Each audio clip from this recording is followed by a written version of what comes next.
The Bells of Redemption. On the edge of West Virginia, along the old Route 19 highway, there's a long stretch of road that locals call the Hollow Mile. It cuts straight through the woods, miles from the nearest town. No houses, no lights, just trees on both sides that lean over the road like they're trying to hide something. Halfway down that highway stood a lonely gas station called Keller's Pump. 2 broken pumps, a flickering sign, and a single light buzzing over the front door. Behind it, the forest was thick, almost black after sunset. Across the road, through a gap in the trees, stood the old church. Locals called it St. Mercy's Chapel, but most just called it the Bell Church. It had been empty since the 1970s, after a whole family vanished there. No one went near it anymore, especially at night. But that night, Eddie Keller was working the late shift at his own gas station, staring at the fog rolling in from the woods. The clock hit midnight. Everything went quiet. Even the bugs stopped singing. Then, somewhere in the fog, a bell rang. It was faint at first, slow and deep. Eddie looked up from the counter. The sound came from across the road, from the church. He stepped outside, and the cold air hit him hard. The fog was so thick he could barely see the edge of the highway. He rubbed his arms, trying to shake off the chill, but the sound came again. A second bell. Louder. Closer. Eddie froze. He remembered what old folks in town always said about that place. If you ever hear the third bell, don't answer it.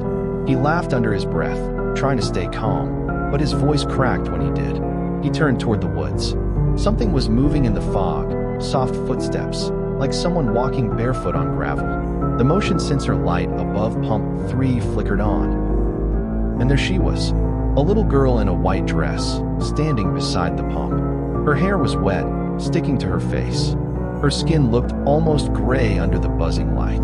Eddie called out, "Hey, you okay?" No answer. She didn't move, just lifted her head slightly and looked toward the church. Then she whispered, quiet but clear, "It's calling you too." Eddie felt his stomach drop. The cold wasn't from the air anymore. It was inside him. The fog thickened until he couldn't even see the road. He looked back at the girl, but she was gone. The only thing left was the echo of her words. Then came the third bell. It shook the ground. The sound was heavy, wrong, like metal tearing through stone. Eddie turned toward the church. The door was wide open now, glowing red from inside. Something about that glow pulled at him. He crossed the road without thinking, the fog swirling around his legs. The air smelled like iron and wet earth. When he stepped inside, the church was colder than outside. Dust floated in the red light. Broken benches sat in crooked rows. The bell hung low over the altar, not from a rope, but from something that looked alive, like veins pulsing through the ceiling. On the altar, words were carved deep into the wood. "Forgive us when the bell tolls." A slow scraping sound came from behind the pulpit. Eddie's breath caught in his throat. A priest stepped out from the shadows, his robe torn and black with age. His skin was dry and cracked, and his eyes still glowed faintly red. He said, "You shouldn't have answered the third bell. Now it knows your name." Eddie tried to run, but the door was gone. The bell rang again, shaking the walls. Whispers filled the air, hundreds of voices praying all at once. He looked around, and the benches were no longer empty.